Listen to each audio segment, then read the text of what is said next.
Have mercy on me, O God, we sang. In your compassion, blot out my offenses. Wash me through and through. Cleanse me from my sin. Remove it with hyssop, and I shall be clean. Wash me, and I shall be purer than snow. Create in me a clean heart. Her hands are strong.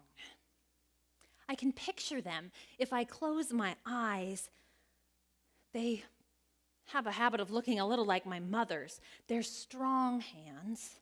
They're solid, and they're big enough to get the job done, to get it all cleaned.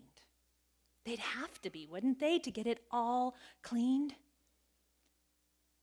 Those words from Psalm 51, they've got the sense of scrubbing laundry, working it on the rocks down by the river, purifying garments so that they can be ready to be a part of the community. Wash me, and I will be purer than snow.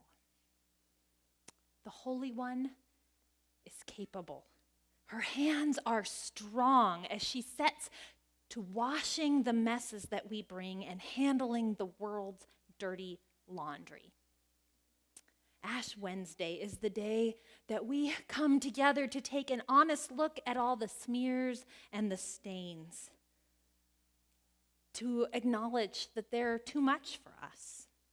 It's too big. It's too set in. We know what it's like to hold up our hopes in the light and look at them and say, this one's a goner.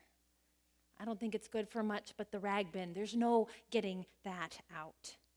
We know what it's like to come back and again find that same old spot in the same old place in our lives that we just can't seem to get past. Failures and disappointments, sin and sorrow and death, it all piles up until it's overwhelming, until we look at the pile and we say, there's no chance. There's no way we'll be able to get it all clean. But God's hands are strong. We come tonight because of that promise. Because when God, the washerwoman, sets to the task, things get done. Wash me, and I will be purer than snow. None of the things that seem to be hopeless damage on the fabric of our lives, none of those are beyond the strength of those hands. Her hands are strong, and they're skilled. She can hold up a stain to the light and identify where that mystery color came from. Maybe you've had that experience of picking something up and saying, what on earth could that be? And you need to know what it is before you try to tackle it. She knows what a grass stain needs isn't the same as trying to get blood out, knows what kind of scrubbing makes sense for ground in mud, knows how to treat something that's gotten oil spilled on it without making it worse. Don't put it in the dryer. The God of the universe attends to detail. She knows intimately where each seam and patch in our lives is, how much pulling on this part is a little too much, but what could take a little extra scrubbing, what needs sunlight and fresh air and lots of it. Her hands are skilled. They hold up the truth for us, but with kindness, with this desire for us to be well and whole. And that's the next piece of what we do on Ash Wednesday. We hear the truth told, but told in love. You delight in the truth, the psalmist says. Truths like life has a 100% fatality rate.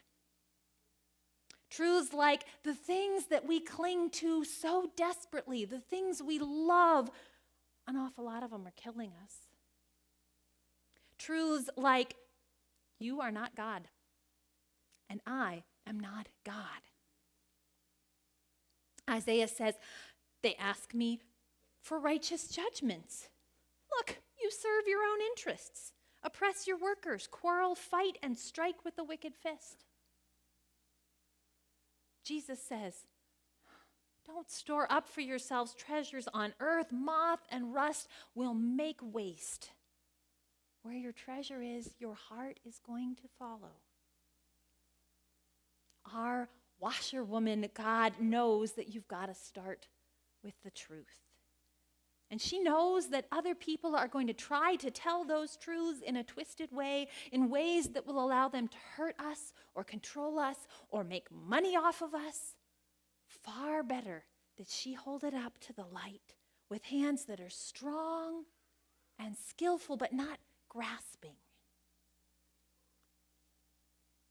Her hands are strong. Her hands are skillful. But those beautiful hands, they are also chapped, I think, and raw. This is the God of the universe, the one who creates with a word, who says light, and there it is.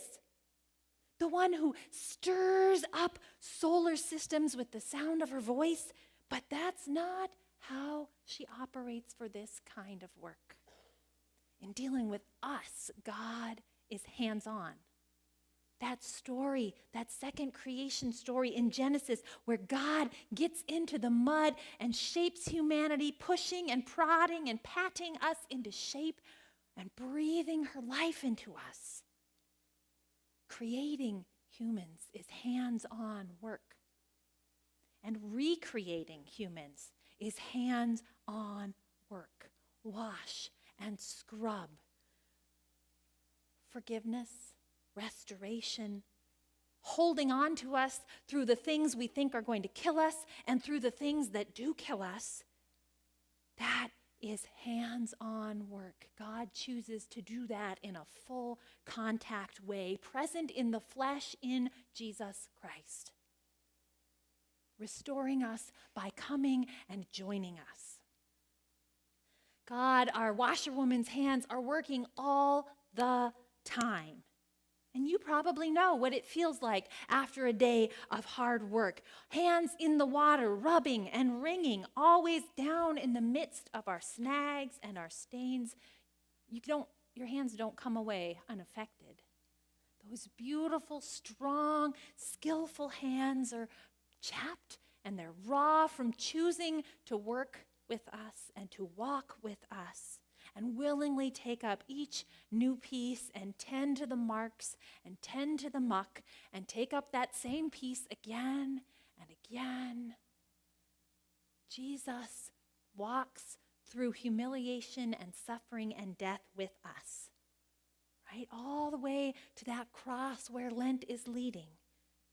And he does it so that he can bring us with him to what comes beyond that, into the wholeness and into the life that is only his to give. And that's why we come on Ash Wednesday. We come and confess our sin. We come and are marked with a reminder of our own deaths. And we do it not because God wants us to come and to grovel, not because there's some sort of humiliation that we have to trade in for forgiveness. We come because it's too big for our hands.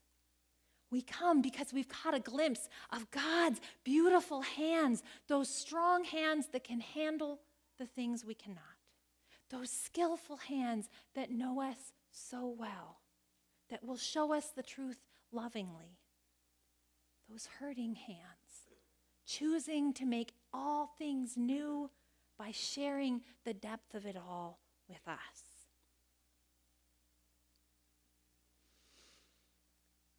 In a minute, we'll sing, "Be Thou My Vision."